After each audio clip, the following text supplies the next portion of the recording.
we're rolling. Can I get you to state your name to begin with? My name is Rick Smalley. I'm a professor at Rice University. Rick Smalley won the Nobel Prize for the discovery of C60, along with Bob Curl and Harold Kroto. Even if you've never heard of Richard Smalley, you might have heard of his most famous discovery, made in 1985, the buckyball.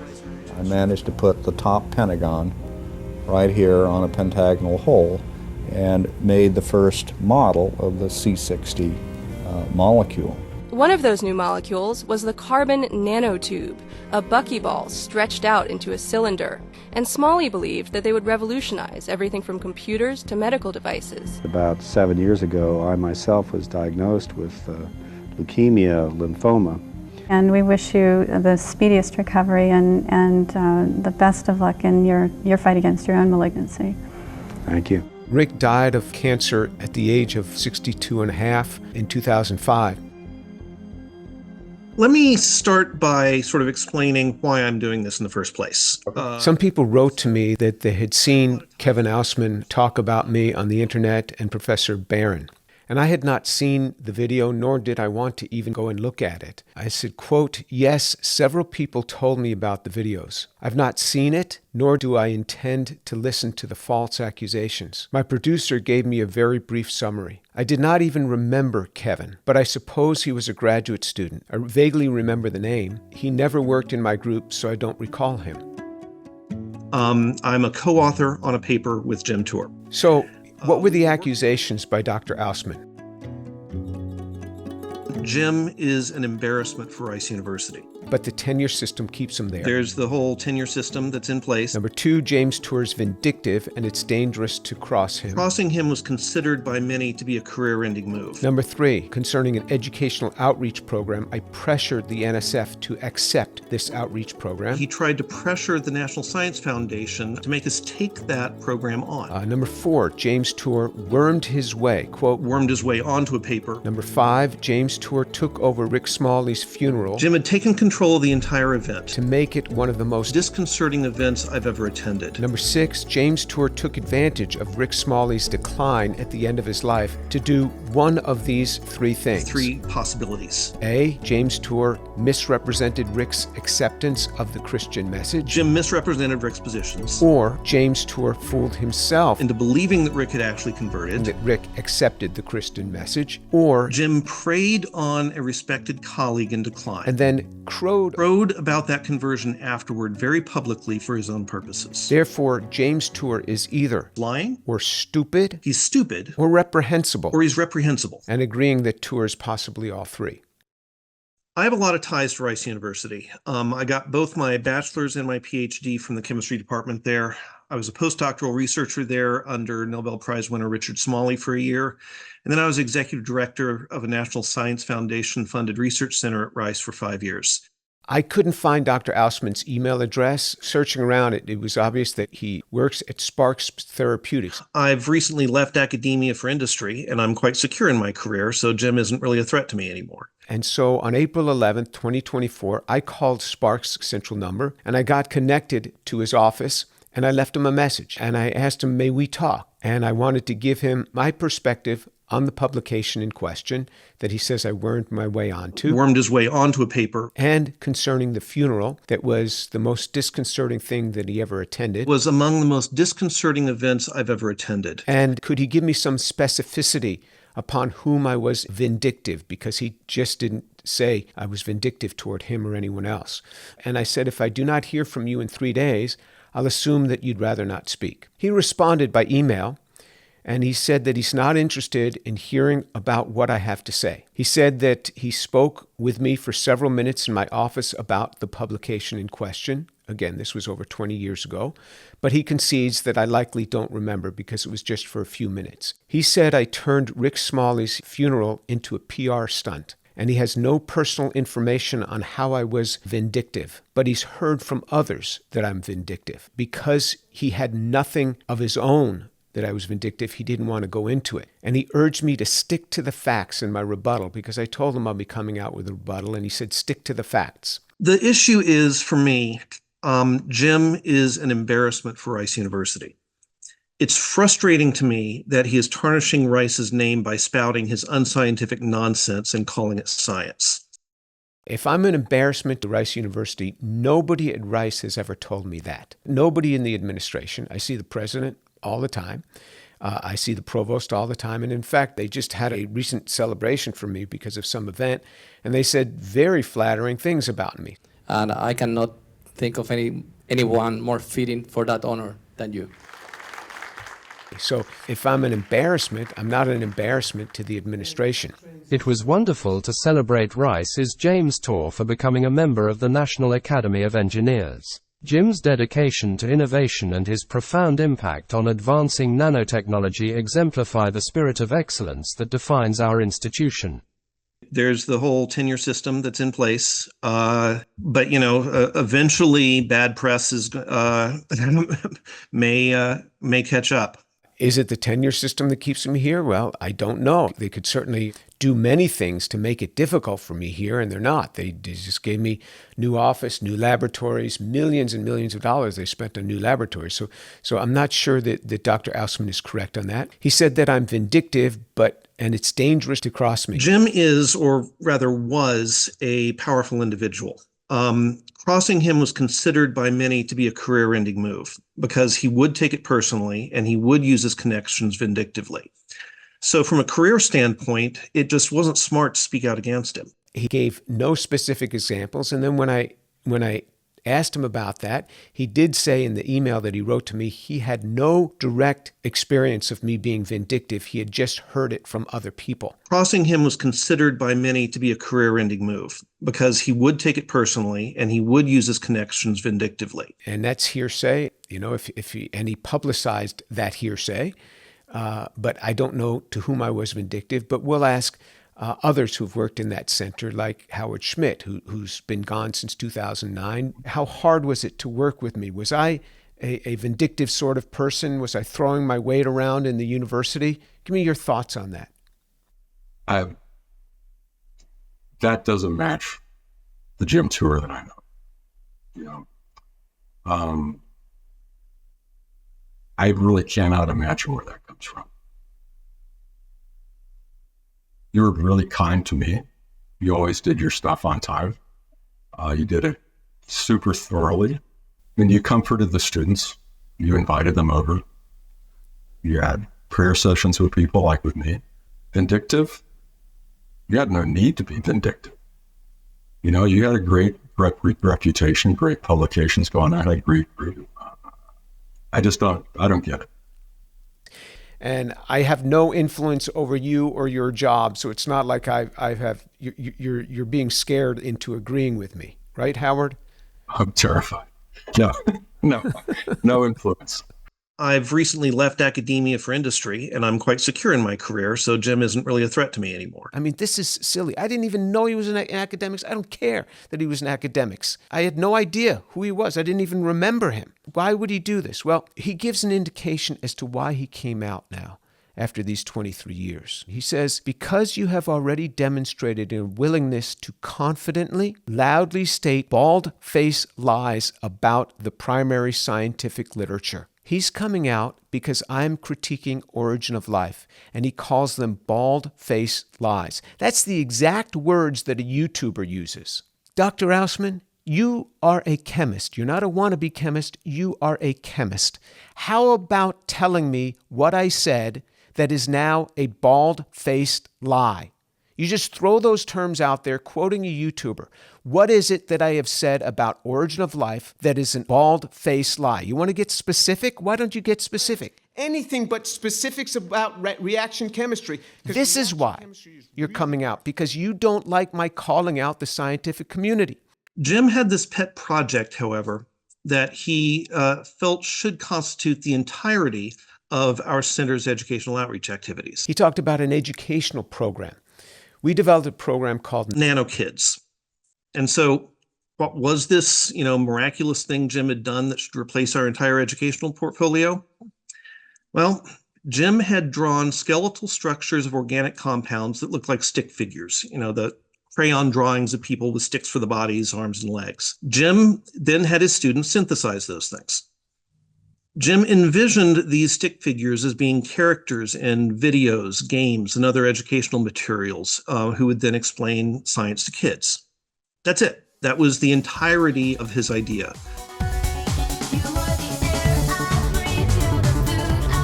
We developed a program called Nanokids.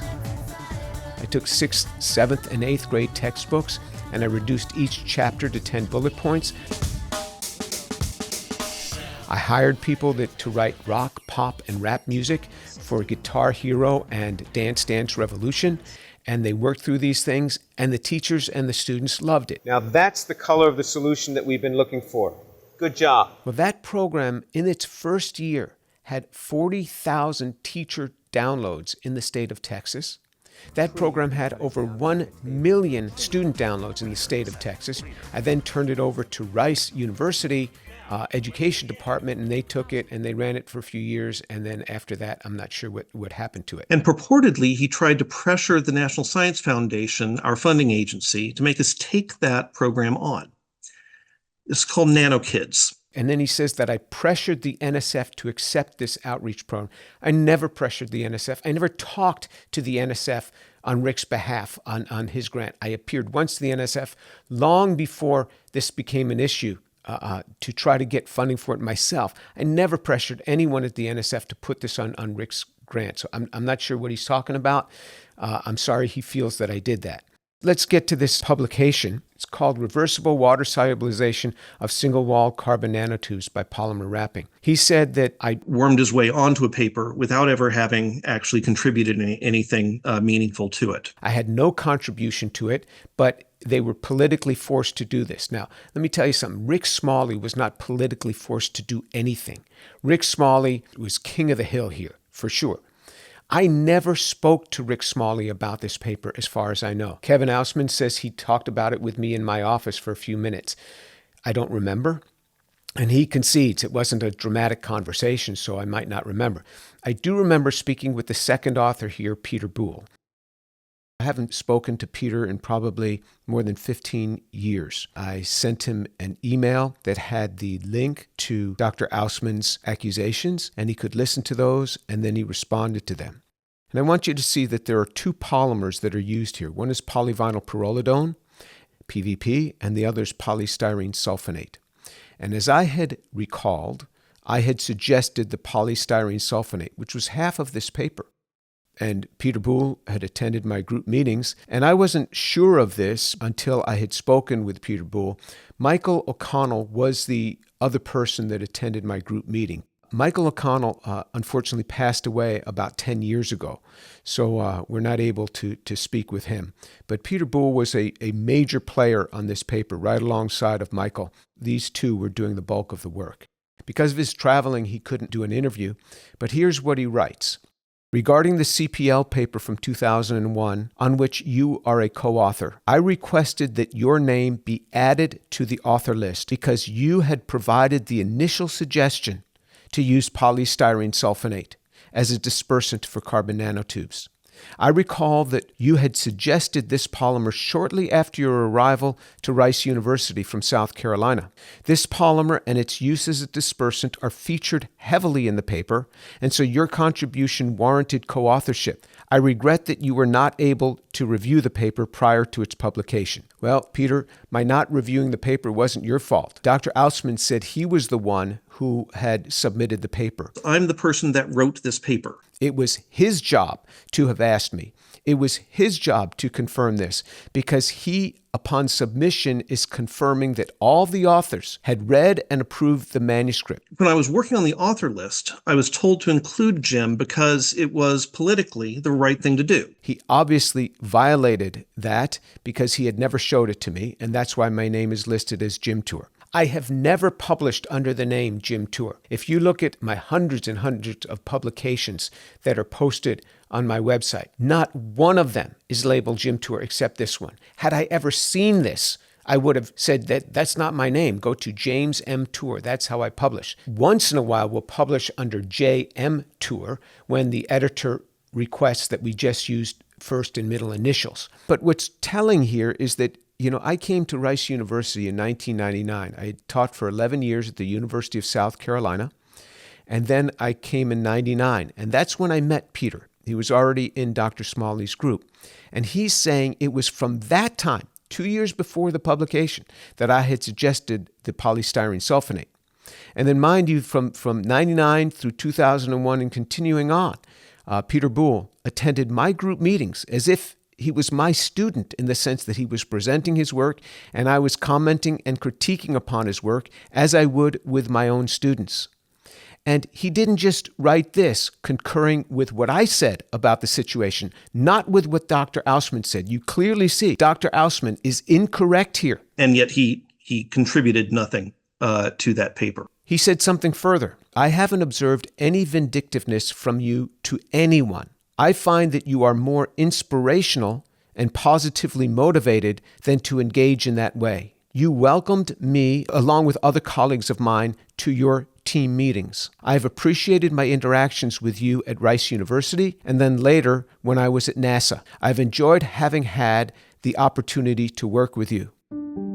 Well, it was ridiculous enough to us to think that this sheet would curve around all by itself. Now, ordinary diamond doesn't have You know, Rick was a famous scientist and he's amazing, but he also had a private life.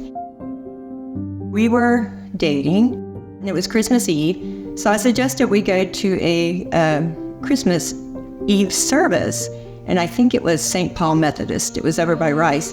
And so we had dinner, we went there, and I'm not sure exactly what happened, but he was deeply touched at that service. Afterwards, he asked me if I would go to church with him like every Sunday, and we did. And he called it our little Christian adventure. And Debbie, can I just interrupt you? One thing I just want to ask. He was not on his deathbed suffering with cancer at this point. He was in remission, was he not? No, we were having a lot of fun. No, he didn't come and, try to form a relationship with me because he thought he wasn't going to live. And we had plans. What bothers me so much and makes me just livid is that Rick's last year or two were hijacked by Jim.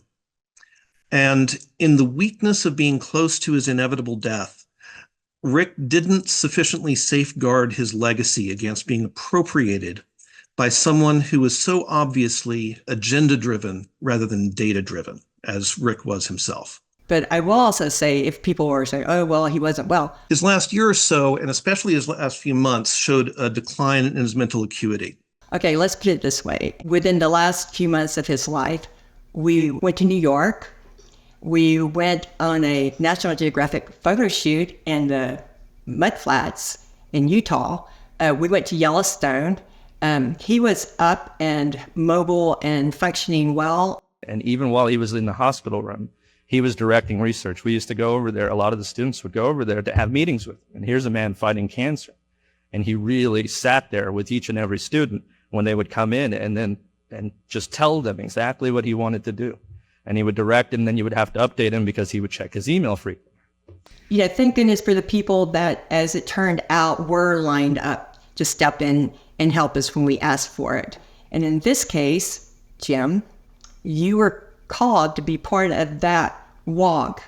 During that period, Jim dug his claws into Rick mercilessly. You did not coerce him in any way. You were asked every step of the way, Of course, you were happy to do it. It's not like you weren't busy, though. And he so appreciated it.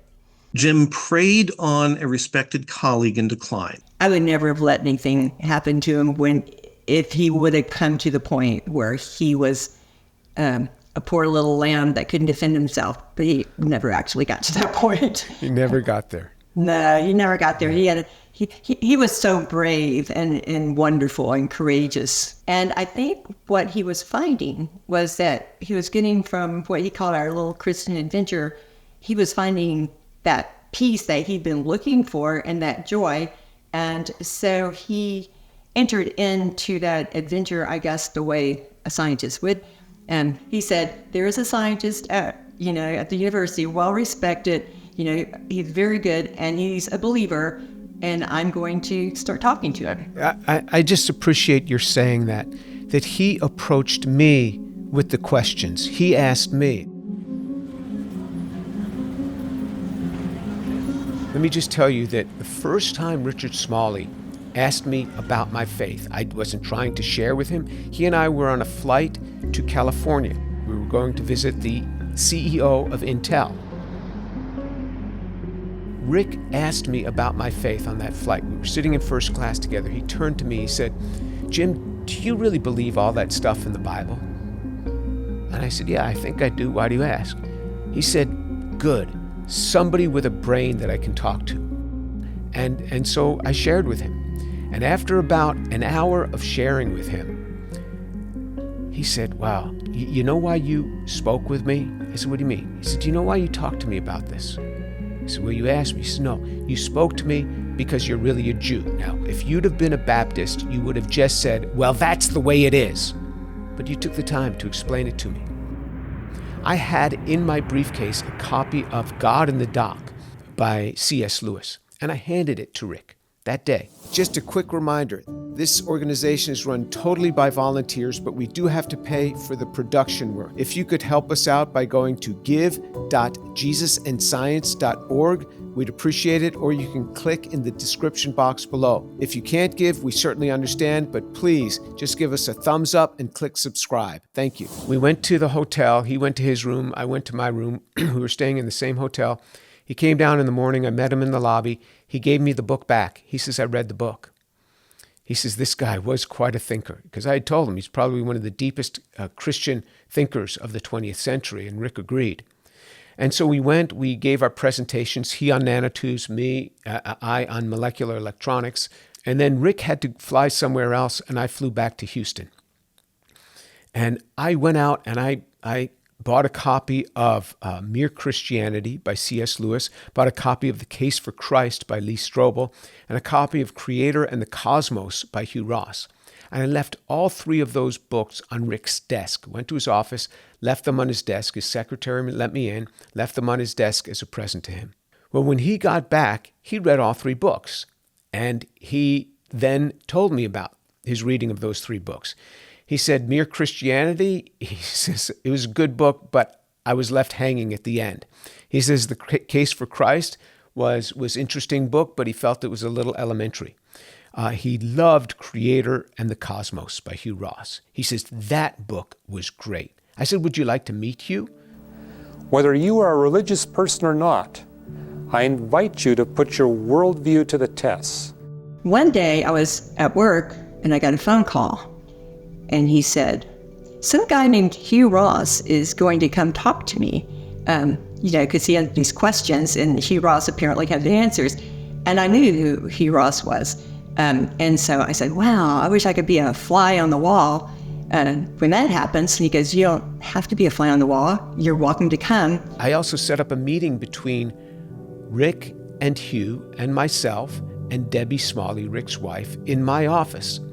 And Rick peppered Hugh Ross for well over an hour with questions, one question after another after another. I was patiently waiting for Rick to quit asking all of his questions so I could ask two of what I considered the most difficult questions, but Hugh Ross handled them like they were nothing. So he had a lot of questions about the early chapters of Genesis, so I answered those questions. We got into the book of Job and other passages. And then he attended a lecture I was giving to the students and faculty. And I remember Rick Smalley and I were sitting like in the third row back. It was in a big amphitheater at Rice. And he kept leaning over to my wife and he said, this is the smartest guy I've ever seen, speaking of Hugh Ross. And I could see him sitting in the second row. And I was giving a talk on why the universe is structured the way it is. And he was taking furious notes in that second row, the only one in the auditorium that was literally writing down every word I was saying. He thanked me briefly after the talk, and I got an email from him about 2 weeks later. And he said, I'm not a believer, but I decided to put your beliefs to the test. And that's when he began to read our books. And every time he read one of our books, I would get an email from him telling me what the book meant to him. At Second Baptist, you were there once and you gave a sermon, And he really latched on to the part about getting up early and studying, the Bible. The fundamental thing that I always put forward to you is this: time in the Word of God. If you will set your time to wake up in the morning and spend time in the Scriptures, time with God, your life will change. And even on our honeymoon, by the way, which, anyway, he was doing that. But he had a finished off roof with pigeons, it's like, you can go sit up there. That's where he used to go, in his bathrobe, with the Bible. He used to go up there and read the Word. If you can picture Rick doing that. I wish that I was able to be at the award ceremony. Probably by the time that award ceremony is going on, I will be behind closed doors at MD Anderson in the midst of a bone marrow transplant. So that's why we're taping this in advance. He didn't know when he made that decision to go on his little Christian adventure with me that he was going to die. But he didn't know that. But he certainly was glad that he chose that. Like, there was not a moment, there was not a day that he was not happy that he chose to accept the invitation. But Shereen, your wife, God bless her, she'd come over, and Rick liked for us to pray for him. But he would be so touched it'd bring him to tears, because he just felt that presence of God when we prayed, and that's what he was looking for. But how wonderful that the person that could answer and guide him and help him with books and resources was right next door, and which was you. And so, we are forever grateful for that. He dug his claws into Rick by things like private conversations at the hospital during Rick's chemotherapy treatments. After Rick was dead, those conversations were described very publicly by Jim as a conversion to Christianity. I did visit him when he would go in for his outpatient infusions sometimes at MD Anderson when he had a recurrence. Most of those times he was talking about science, and he was talking about using carbon nanotubes even to treat cancers and things like that. And one of the areas of applications of these tubes, and for that matter the balls, is in the diagnosis and treatment of diseases in general and cancer in particular. That was what initiated me to begin to explore this with one of the members in his group, and then I took it over after Rick's death, started working with people at MD Anderson on this thing. Richard Smalley was a chemist whose last name turned out to be quite appropriate. That's because Smalley was a force in developing the field of nanotechnology. Smalley died on Friday. NPR's Nell Boyce has this report on the Nobel Prize winner. Rick's funeral was among the most disconcerting events I've ever attended.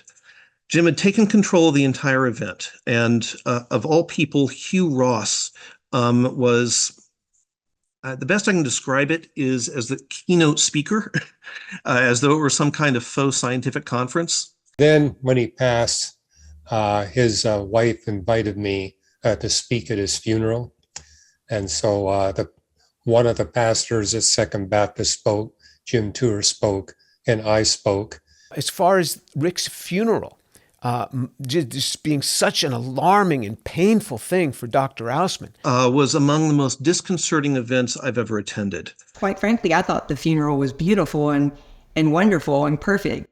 I invite you to listen to that funeral. It's 45 minutes. You can listen to it like on 2x speed if you want. Jim had taken control of the entire event. Of course you did not take it over. Of course you were doing us a favor by accepting it, and I had no idea that you would be persecuted for it. There's nothing alarming there. I didn't organize the funeral. I didn't arrange the funeral. I didn't organize the speakers. Debbie Smalley asked me if I could get Hugh Ross, and I said, I can ask Hugh. And then she wanted her pastor, Ben Young, to speak. And you can go back and you can listen. There were some professional singers there that were part of the worship team at Second Baptist. That's a very large church. We're talking like 50,000 plus people. And so they have really talented folks there. And they sang a few songs, and then I got up and I read a statement. On behalf of Debbie Smalley and the Smalley family, I want to thank you for your kindness and support. I read a statement that was written by Debbie Smalley, which acknowledged Debbie and the brothers and the sisters and the children, and I read all the names. And then I read about 6 verses from the Bible that were Rick's favorite verses. Be strong and very courageous. I didn't choose them. I didn't know what his favorite verses were. Debbie knew. She gave me that passage to read out of Joshua chapter 1. So I read those verses, and then the only ad-lib thing that I did is I prayed for about 1 minute. In the name of Jesus. Amen. And then I introduced Hugh Ross. Hugh Ross spoke for 10 minutes. Well, as Jim has pointed out, I'm here because these men behind me invited me 16 months ago to ask if I'd be willing to fly to Houston to answer a Nobel laureate's questions about science and the Christian faith. Ross gave a speech that lauded Rick's conversion, seeing the light, as it were. I'm really mystified why anybody would complain about Christian comments at a funeral. I mean, this is a personal, private, family matter. You know, the topics for funerals are those of eternity, right? What more could you expect? I mean, there was a separate memorial service for Rick at Rice to handle the scientific side of it. And, I remember Lou Bruce spoke, and he described Rick as the greatest experimentalist of our generation. I thought he did a terrific job. If you didn't like what he said, okay, well, it's not your funeral. Then Pastor Ben Young spoke for 21 minutes, and then there was a song, and it was over. So this was not so alarming of your funeral, not at all. It is a huge exaggeration, in my opinion. But this is why I'm presenting this, so that you, the listeners, can go and to see, are these grievances of Dr. Ausman about me and my actions, are these valid? Just use the funeral as a touch point to see. You can listen to the funeral. I don't think he knew that I had a recording of the funeral. Now, I want you to see, this is a slide that I've taken from Kevin Ausman's Facebook page. And Kevin Ausman says on his Facebook page here, he says, I'm an atheist, ask me anything. So he's an atheist, ask him anything, and that's fine. I'm a Christian, so I invite people to come and talk to me. And I certainly do that. And if you don't know the Lord, if you don't believe in the physical resurrection of Jesus Christ, you're the one that I really want to share with. Here's an important question. Why would anyone believe that a man named Jesus died and rose from the dead? If you don't believe in the physical resurrection of Jesus Christ, send an email to tour@drjamestour.org and we'll set up a meeting, and I will tell you about why I embrace the resurrection of Jesus Christ.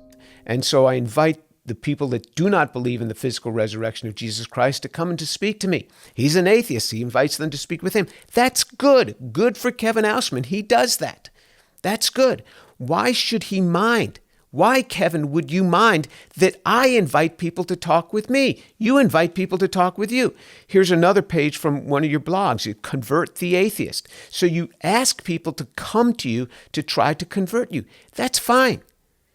So why do you mind when people come to me and ask me about my faith? So, in summary, what are the accusations by Dr. Ausman? He says James Tour is an embarrassment for Rice University, but the tenure system keeps him there. If I'm an embarrassment to the university, why would they give me all new offices? I think it's the biggest office in this building, and all new laboratories built to my specifications. We're talking millions of dollars. Why would the president be putting up on X just recently when I won some national award? I don't know where Dr. Ausman is getting his information on this. Sounds like something a YouTuber might say. The second accusation, James Tour is vindictive and it's dangerous to cross him. Crossing him was considered by many to be a career-ending move. Well, Howard Schmidt, who was the executive director of the Carbon Nanotechnology Laboratory, and then Dr. Smalley's executive director, he has very different words to say about that. And now Peter Boul had very different words to say about that. Dr. Ausman came with no specific accusations, couldn't give a single example of it. He said, I pressured the National Science Foundation to accept this NSF outreach program. I don't know how you can pressure people in a funding agency. I wish I knew. Can I pressure people to get them to fund my group? I don't have any funding at this moment from the National Science Foundation. None. Zero. So much for my pressure. I don't think it's possible to pressure people. You had an academic career, Dr. Ausman. Hi there. Welcome to Chem 112, General Chemistry 2. I don't know how long you were a professor, 10 years, 15 years? How did that go? Trying to pressure people in the funding agencies to get funding. Did you get a lot of funding that way? And it turns out that educational program, which you belittle as being little stick figures. Looks like stick figures. That was the entirety of his idea. That turned out to be the biggest program in the state and maybe the fastest growing in the country scientific program for middle school. You were a professor for many years. How were your outreach programs? Tell us about that. Accusation number 4, James Tour wormed his way onto a paper. Well, you've heard my testimony on that, and you've heard Peter Boul's resonates exactly with my recollection on that. James Tour took over Rick Smalley's funeral to make it into one of the most disconcerting events I've ever attended. Well, you can listen to that funeral ceremony, but then you also saw Debbie Smalley's testimony. Quite frankly, I thought the funeral was beautiful and wonderful and perfect. And Howard Schmidt couldn't understand where an accusation like this would come from. And of a 45-minute funeral, I spoke for 4 minutes. James Tour took advantage of Rick Smalley's decline at the end of his life to do one of 3 things. 3 possibilities. He says James Tour misrepresented Rick's acceptance of the Christian message. Jim misrepresented Rick's positions. Did Debbie Smalley misrepresent what happened in that church service? Or James Tour fooled himself into believing that Rick had actually converted? Really? How about Debbie Smalley? How about his wife? Was she fooled too? He had a new, deeper faith in God. How about Howard Schmidt? Was he fooled as well? I've heard it expressed that, doubts that Rick was a Christian. He told me he was. Says James Tour preyed on a respected colleague in decline. And then crowed about that conversion afterward very publicly for his own purposes. No, you heard Debbie's testimony. She said he was himself right up until the end as far as his mind was going. He was turned on, full of hope, joy, and love to the very last moment. His mind was good right up till the end. So I'm not accusing Dr. Ausman of lying, of being stupid or reprehensible. I just think he's forgetful. That's it. Well, why would I suggest that he's forgetful? Because he himself has said that he has a poor memory. Memory works differently in different people. I am more intelligent and more educated than most people, and yet I have a horrible memory for details. Spelling, memorization, and I suck at it. If I am introduced to you, I guarantee that I will forget your name. I don't remember the birthdays of the people closest to me. I don't remember what year I got divorced, somewhere between 4 and 8 years ago. I think. So I'm glad you consider yourself more intelligent than most people, Dr. Ausman. So that's why I attribute all of this, all of these false accusations, to Dr. Ausman's horrible memory. Dr. Ausman, with his self-diagnosed poor memory, misrepresented events from 20 years ago. As a result of his poor memory, it led to inaccurate descriptions of events, descriptions upon which others could not concur. Dr. Howard Schmidt couldn't concur with him. Debbie Smalley couldn't concur with him. Dr. Peter Boul could not concur with the things that he was saying. In every case, Dr. Ausman was inaccurate, further resulting in his labeling of me as lying, stupid, and reprehensible, preying upon the sick, worming my way onto papers, and vindictively threatening the careers of peers, all because of his horrible memory. I have nothing to say in return upon Dr. Ausman's character. He just has a self-proclaimed poor memory. That's what he said of himself. Dr. Ausman wrote, quote, "If you stick to the facts and your own perspective, I won't feel the need to respond, allowing the viewer to listen to what I said and to what you said and make up their own mind," unquote. So, Dr. Ausman, there you have it. There's what I said, and now the viewer can make a judgment. Let me give you a quote from the book of Proverbs, chapter 18, verse 17. It says, "The first to plead his case seems right until another comes and examines him." Okay, so I've examined Dr. Ausman with witnesses that I have no control over. I intentionally got people that have nothing to do with Rice University, that were disassociated from this university for more than 15 years. And now the viewer can make the judgment. I'd like to close reading a few lines from Psalm 109, verses 1 through 3. "O God of my praise, do not be silent, for they have opened the wicked and deceitful mouth against me. They have spoken against me with a lying tongue. They have also surrounded me with words of hatred and fought against me without cause. Thank you for listening. We're next going to look at Professor Andrew Barron and his accusations against me, and we'll take them one by one, and I hope to give you a different perspective. Did you get to see the video where the accusations came against me? Yeah, I had to pray over my phone after that. It was very disturbing, and this is what I think. I think that, to tell you the honest truth, I don't believe that I can help your accusers change their... I don't believe I can help your accusers at all, but God can, and I pray for them.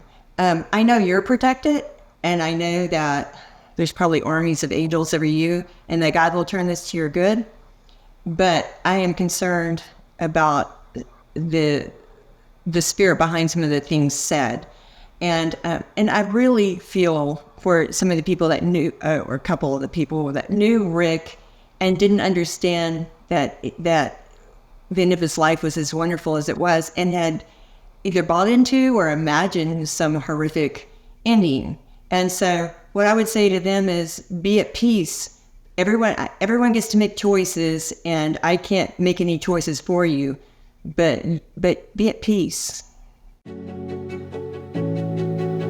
If you're enjoying this series, give us a thumbs up and click the subscribe button, and that way you'll hear when we're coming out with new videos. There are no salaried employees in this organization. All the accounting, all the legal work, that's all done by friends of mine. The only thing that I have to pay for is the production work, and if you could help us out with that, I'd appreciate it. There's a link below where you can just click on that and help us in several different ways. Thank you.